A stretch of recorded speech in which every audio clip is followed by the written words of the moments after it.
Hi friends, this is 5 Mr. YouTube channel. Here is Vivo V21 smartphone. In this video, we will learn how we can take slow motion video in our phone Vivo V21. First of all, in our phone, go to camera and here select on more option and click on slow motion option here and take video now. I take this video, start taking your video. While taking the video it be like a normal video, but when you play the video after finishing shooting your video will play in slow motion.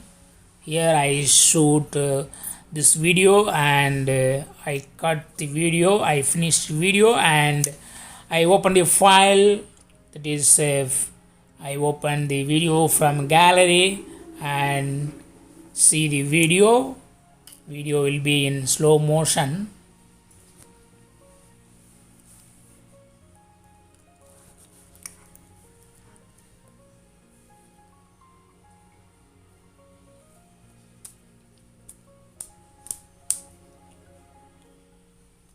See the action of video, action is in very slow.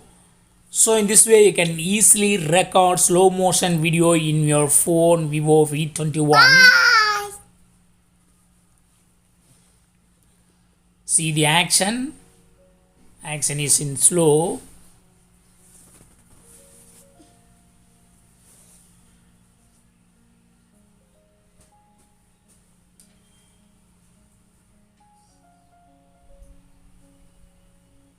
That's all friends, thanks for watching. Bye.